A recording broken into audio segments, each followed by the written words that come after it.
Today I'm up at the studio at Chavella Rosedale. Joining me is Bianca. We're gonna talk about things you should consider before you have your haircut.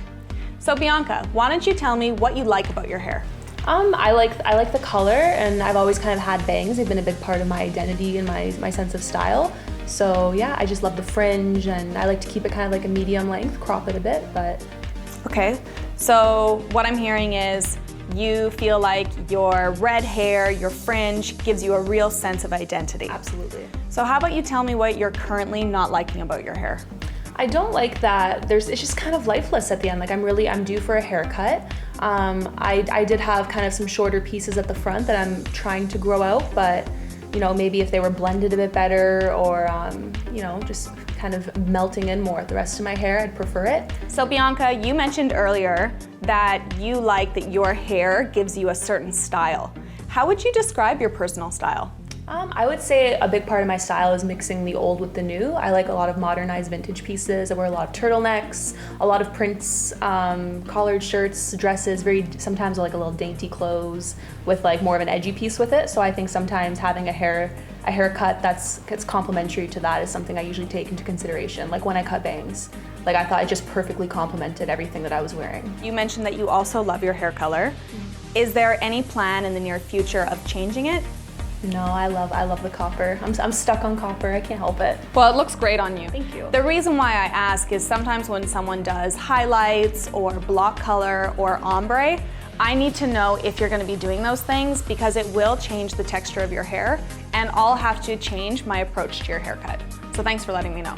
Where do you envision your length sitting today? I'm not too picky with length. I like to keep it a little bit medium length, but I have been enjoying it a bit longer lately. So even like, you know, like an inch and a half, like that kind of look is always good. I think it's a bit easier for my lifestyle. It's lower maintenance for what I do sometimes. And okay, so let's talk about your lifestyle. How much time do you have in the morning to style your hair? I think, you know, I'm at an age where I'm always rushing around and sometimes I don't get the most sleep. So I try to sleep the most, and sometimes it's half an hour in the morning to get ready. So, you know, if I got to brush it through or I want to make sure that if I blow dry my hair, it's in a style where it will last if I sleep on it, as opposed to, you know, get all messed up while I sleep. And I do have naturally curly hair too, that I sometimes wear curly, but for the most part I wear it smooth. Okay, and as far as getting your hair smooth, you're round brushing. What about product? What kind of product are you using in your hair? Because I have damaged hair and I am color treated, I try to use the Damage Remedy Daily Hair Repair from Aveda, or alternatively I'll use the Damage Control Spray, also from Aveda, because it's lighter. Those would be what I use for styling products, but when I want volume, I'll usually use like Fomoliant Mousse, or just something to give me a root lift because I like a voluminous kind of bouncy look with my hairstyle. What about getting in to get your hair cut? How often can you commit to doing that? Yeah, I think I'm ready to cut it every 8 weeks or so, just because I'd rather have a low maintenance haircut and come in more often as opposed to, you know, not going to a hairdresser for 6 months at a time, which ends up like this, and you know, I don't like it anymore. So one question I like to ask, in addition to your morning routine, do you ever need to pull all of your hair off of your face for an activity like going to the gym or studying where your head is constantly looking down? I don't find that I'm pulling all of my hair off my face. I usually have my bangs down, or if I need to, like I like to keep them below my eyebrows so that I can still pin them back and they will stay in a bun if I put it in. If I had a shorter fringe, which I have had before, like, you know, right above the eyebrow, I find that harder for me personally while I'm studying or while I'm working out to keep that back in a hair bun. Okay, excellent. I'll make sure not to cut your fringe too short, okay? One of the things that I like to look at and why I'm down low and facing you is I want to see what your face shape is.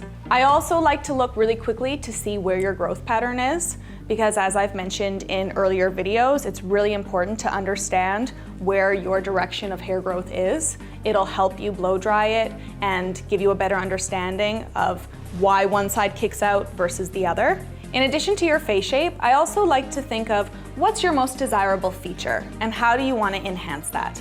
The worst thing for me to do would be if you were uncomfortable with, say, the bridge of your nose, give you a fringe that sat right at the bridge of your nose.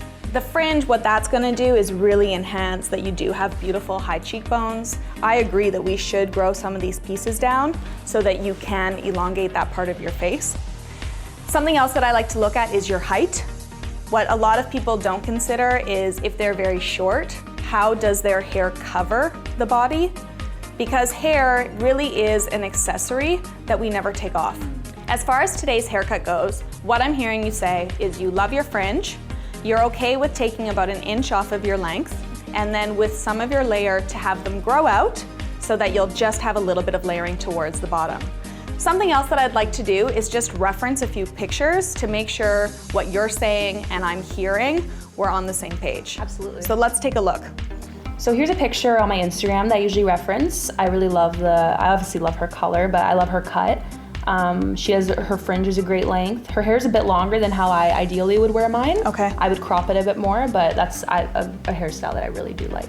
And how do you feel about these pieces here? Yeah, no, I don't know how I would feel about them just with how I do my hair, and because I wear a lot of ponytails and buns, having them always pop out would just maybe Not be work a for you? nuisance to me, yeah. Okay, so I have another picture here. Oh, I Is love that that. closer to what you were expecting? That's like absolutely my dream hair. I love that hair. Okay, and then one more picture just to make sure I have the right reference as far as the fringe goes. If you look at this picture, you can see that there's some shorter pieces in here and then Right. longer towards the jawline or cheekbone. Would you be interested in that, or do you like where her fringe starts here and then it goes right into her layer? I like the fringe going right into the layer. I feel like that would complement my lifestyle and how I wear my hair the most. Excellent.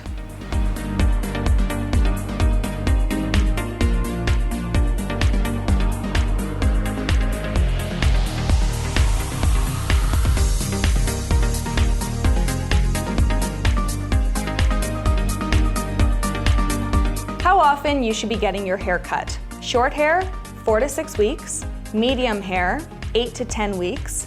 And long hair, 4 times a year, which works out to every 13 weeks.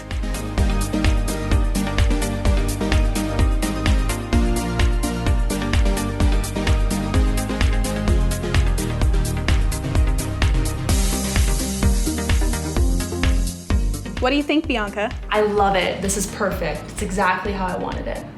It looks so much thicker near the ends, and it moves more when I turn my head. It's perfect. And is it something you think you can recreate at home? Oh yeah, absolutely. I think with the tools I have and watching how you round brush it, I definitely think that I can do it. Nice, so I'll see you in 8 to 10 weeks. You will.